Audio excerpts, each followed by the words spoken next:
Good morning. My name is Chris Viezda.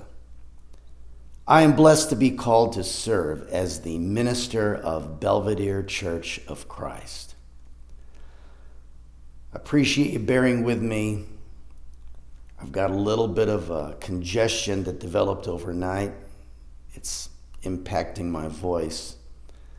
But this brief clip that I'm recording this morning is an introduction to a series of presentations.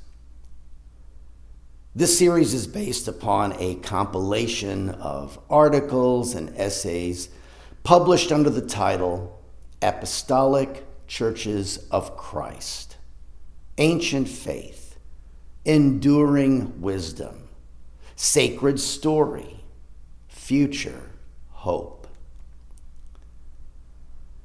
We live on a planet presently populated by well over 7 billion people.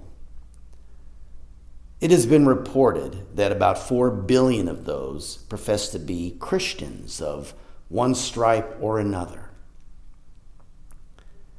The remainder's religious beliefs and affiliations range from other theists, such as Jews and Muslims, to pantheists, such as Hindus and Buddhists, and even to agnostics and atheists.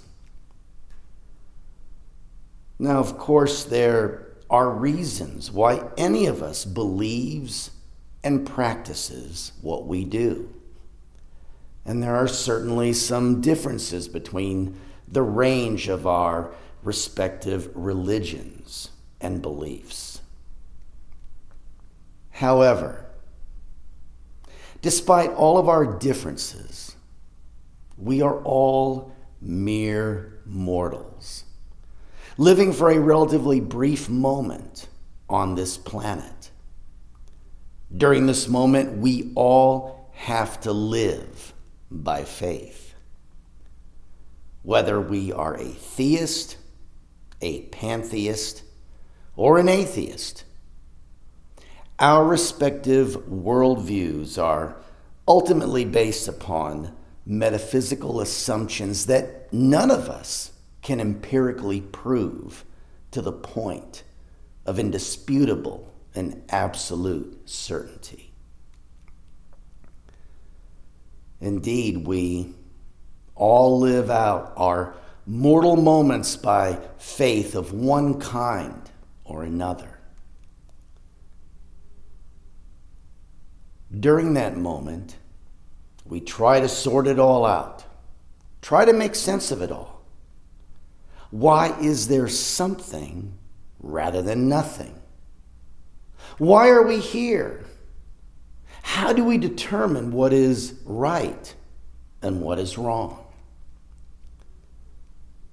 Why can we so often fail to live as we believe we ought to, and struggle then with shame, guilt, and inner moral confliction?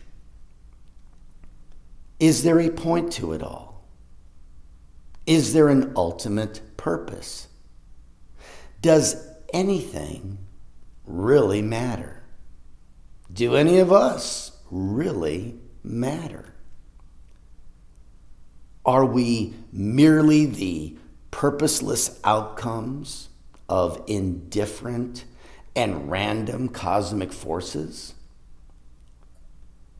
When we die, will we meet our Maker, or will we simply fall over the precipice into an eternal void of nothingness?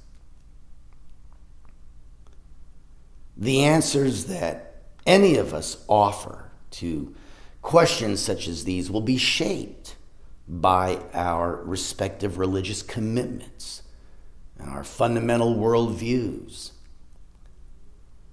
For instance, the answers offered by a New Age pantheist or a secular humanist atheist will differ from those offered by an adherent to historic Christian faith. It is from within a framework of historic Christian faith that I will humbly offer some answers to some fundamental questions about the nature and purpose of our existence, as well as reflect upon aspects of Christian faith and mission with a good deal of focus on my own faith tradition. I am presenting this content not only as a clergyman, if you will, but as one who did grow up and come to Christian faith within these churches of Christ of the Stone Campbell movement. It is in this American Restorationist heritage that I have indeed served a wonderful congregation as the preaching minister of the gospel of Christ. As such, I have considered and reflected upon various cares, concerns, and challenges that we face in our mission as a local church of Christ. Some of these matters may be more particular to this congregation as well as to other churches of the Restorationist tradition and heritage with which this fellowship has historically identified. And yet I am addressing themes, topics, and issues that are applicable and meaningful to other fellow believers whose church signs bear a different brand. Whether or not your primary fellowship and walk of faith is within churches of Christ, there are aspects of this series of presentations that you may find encouraging, engaging, relevant, and even instructive. Grace and peace to you all in our risen Lord Jesus.